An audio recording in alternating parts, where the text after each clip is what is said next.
Hi there. What we're going to talk about today is how to wash our hands appropriately with waterless soap and soap and water, and also how to appropriately remove gloves that are considered clean, not sterile. After that, what we're going to do is I'm going to demonstrate how to create a sterile field, and then I'm also going to demonstrate how to put on some sterile gloves. But let's start clean first with the clean techniques. When you are applying a pair of clean gloves, you want to make sure that they fit you appropriately. And to simulate the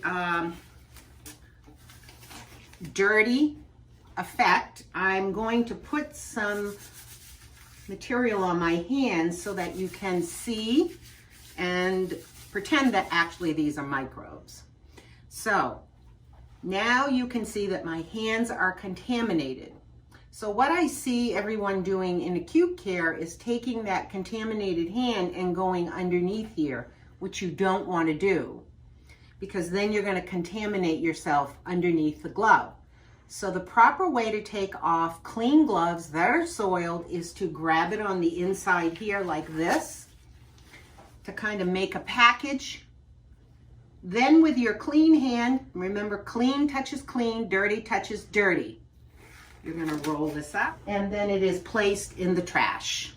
After you remove soiled gloves, it is very important that you use waterless soap and that you cleanse with waterless soap appropriately. When you're using waterless soap, you want to get a good amount on your hands. And what you really need to do with the waterless soap, friction, right? This has a high amount of alcohol in it. It kills a lot of microbes. And you want to keep rubbing your hands, utilizing a lot of friction to get off all the transient flora or microbes that you may be picking up in the environment. And you really rub your hands until the hands are completely dry.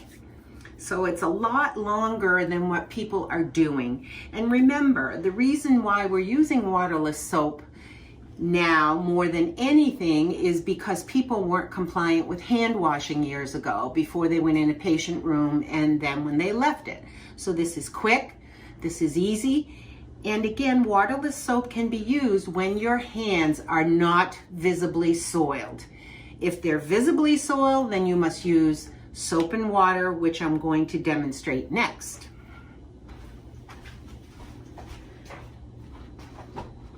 Now, remember when you're using or washing at a sink, you have to remember that everything is contaminated. The faucets, the spigot, the sink, and the exterior. So now I'm coming to wash my hands and my hands are dirty. Some people feel better taking a paper towel and opening the faucets. You certainly can do that, but your hands are dirty. You can also take the dirty hand and touch the dirty spigots here and open them up. Once you have the water going, it is very, very important that you wet your hands up, your hands, wrist, and 3 to 4 inches above. So what I'm going to do is I'm going to wet my hands, and now I'm going to get some soap. The point of using soap is that soap applies a lot of friction. Remember, the CDC indicates that we need to wash our hands with soap and water periodically through the day, regardless of using waterless soap, and after any soilage that you notice on your hands.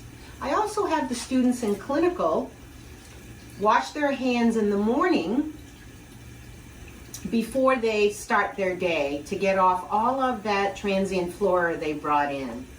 Now, when you're washing your hands, it's very important that you go from your fingers, and if there's anything soiled under your nails, you can cleanse it this way. You want to really scrub. It's all about friction to get that transient flora off. You don't want to have a lot of jewelry, because jewelry is a hard surface. And as you know, recently with COVID can live on a hard surface for several hours. You need to wash your hands for a minimum of 20 to 30 seconds according to the CDC. Now I've cleansed my hands. What I'm going to do is now rinse. And again, you always want to keep your hands so that your wrist and hand are pretty much parallel with your elbow. So I'm going to rinse the fingertips up to where I washed.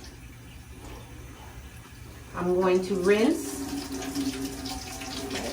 and you wouldn't want to rinse this way. If you rinse downwards, then the contaminated area you didn't wash would go onto your clean hands. Now what I'm going to do is I'm going to dry my hands with some paper towel. You're going to always start at the fingertips. Fingertips downward. Okay. Make sure that you dry your hands well so that they don't end up getting very dry and cracked.